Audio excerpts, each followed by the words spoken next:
No, dla mnie kuchnia to jest w ogóle serce domu. Gdziekolwiek nie mieszkałam, najwięcej czasu spędzałam w kuchni. Okazało się, że niezbędne były takie niestandardowe rozwiązania.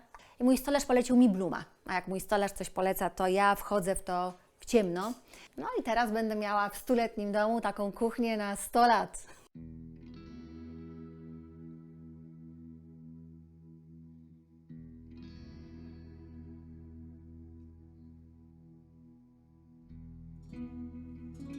Coraz więcej osób przeprowadza się z miasta na wieś, uciekając od miejskiego zgiełku, spełniając swoje marzenie o ciszy i bliskości natury.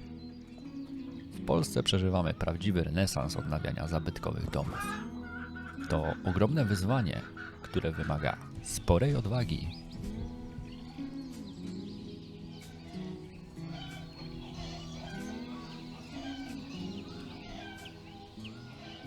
Odwiedzamy dziś Joannę, aktorkę i prawniczkę, która postanowiła podjąć to wyzwanie. Realizuje swoją wizję idealnego miejsca do życia. Cześć Asiu, Hej! nie ciągnie Cię już do miejskiego życia? Tak szczerze, to w Warszawie bywam tylko wtedy, kiedy muszę i zazwyczaj zabieram ze sobą zamówienia moich przyjaciół. Królową pasztetową od pana Rarytasa, chleb tygrysek od pani Dorotki albo swoje jajka, bo naprawdę smakują zupełnie inaczej. Chodźcie spróbować. Kawka? O tak, poproszę. Asiu, opowiedz mi coś o swoim domu. Co sprawiło, że zdecydowałaś się go kupić? Zawsze lubiłam naturę. W ogóle byłam harcerką przez lata i wyprowadziłabym się na wieś już dużo wcześniej, gdyby nie to, że jednak moja praca jest głównie w Warszawie i wydawało mi się, że lubię ten pęd. O, jak bardzo się myliłam. Teraz cenię sobie święty spokój. Mleko? Cukier? Dziękuję, czarna wystarczy. A czy to miejsce to była miłość od pierwszego wejrzenia? Długo oglądałam ten dom w internecie i zrobił na mnie naprawdę duże wrażenie, ale zwlekałam z przyjazdem tutaj. Kiedy się w końcu odważyłam, to jechałam tu w nieskończoność. I mówię, nie, to będzie głupota. Ale jak już dojechałam, jak zobaczyłam to miejsce, to mówię sobie, kurczę, to jest tu. Te brzozy, ten stuletni dom, z którego poprzednia właścicielka zdjęła tynk i zostawiła takie stare, no dla mnie super urocze cegły. Przyjechałam i po prostu powiedziałam, trudno, to tu. Przez jakiś czas traktowałam ten dom jako taki dom weekendowy. Mieszkałam w Warszawie, a wyjeżdżałam tutaj na weekendy, ale dosyć szybko te weekendy były coraz dłuższe, a później już było tak, że od środy do poniedziałku tak naprawdę tutaj byłam. Kiedy przyszła, kiedy to było? Pandemia. O.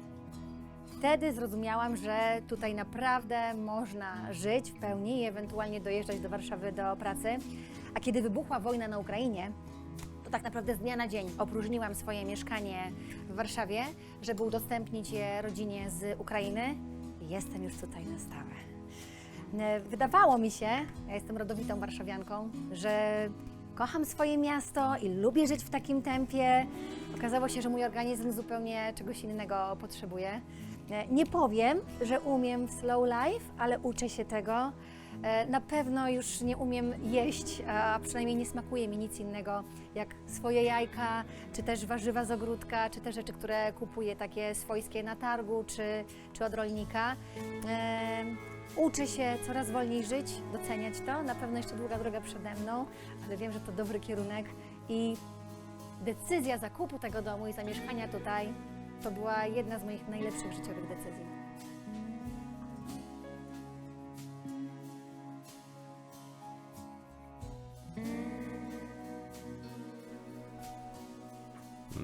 Dziękuję bardzo.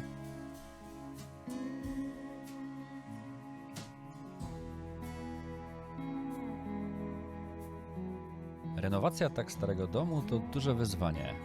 Co było najtrudniejsze w tym procesie? Wszystko. A tak serio to chyba niespodzianki, które napotkaliśmy w tak starym domu. Odkryliśmy 2 piwnice, odkryliśmy gniazdo nietoperzy, czy też na przykład to, że nie ma belki podtrzymującej nad drzwiami tarasowymi. Myślę, że też wyzwaniem jest moja romantyczna natura, no bo jak już na przykład wymieniamy dach, to czemu nie powiększyć ganku, tak żeby mieć taki duży ganek z witrażami, czemu nie pomalować schodów na niebiesko, co było moim marzeniem, albo czemu nie pogłębić tych odkrytych piwnic, tak żeby zrobić dla mnie spiżarnię. A opowiedz więcej o kuchni. Chyba jest dla ciebie ważna. Tak, no dla mnie kuchnia to jest w ogóle serce domu. Gdziekolwiek nie mieszkałam, najwięcej czasu spędzałam w kuchni. No i imprezy zawsze przenoszą się do kuchni. Tutaj kupiłam dom z gotową kuchnią, chociaż mam wrażenie, że bardzo taką tymczasową i niepraktyczną, co na co dzień było niezwykle frustrujące. O, mogę na przykład powiedzieć, że tutaj stała pralka. Gdy się zepsuła, okazało się, żeby ją naprawić, musimy rozwalić całą ścianę. I wymarzyłam sobie taką dużą i wreszcie praktyczną kuchnię. Okazało się, że niezbędne były takie niestandardowe rozwiązania. Na przykład fronty wybrałam cienkie i bardzo ciężkie. I mój stolarz polecił mi Bluma. A jak mój stolarz coś poleca, to ja wchodzę w to w ciemno.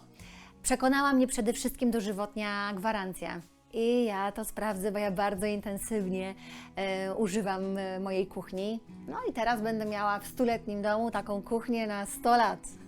No i jak korzystać się z tego miejsca po remoncie? O, no, dużo przyjemniej i praktyczniej. Nareszcie wszystko ma swoje miejsce i po prostu łatwiej jest tutaj gotować. Pokażę Ci moją szafę na zapasy. O. Tutaj są szuflady, Legra Box, polecił mi je stolarz i one są właśnie od Bluma. Dzięki nim maksymalnie można wykorzystać tą powierzchnię w szufladzie. Mają udźwig do nawet 70 kg. No i wszystko mam w zasięgu wzroku, niczego nie muszę szukać. A wiesz, zapasy na wsi to jest kluczowa sprawa. Masz jakiś produkt lub rozwiązanie, które szczególnie polecasz? O, nareszcie mam organizery w szufladach. Ja szczególnie lubię to rozwiązanie z magnesami, wiesz. Jeżeli zmieni mi się koncepcja, to mogę tutaj wszystko pozmieniać. Oprócz tego wspomaganie elektryczne przy otwieraniu tej szuflady pod zlewem. To jest szczególnie przydatne, jak ma się brudne ręce, no i ułatwia sprzątanie.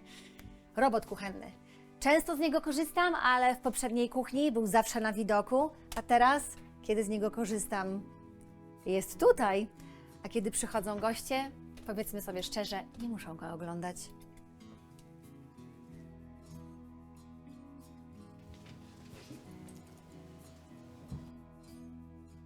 Asiu, to już tak na koniec.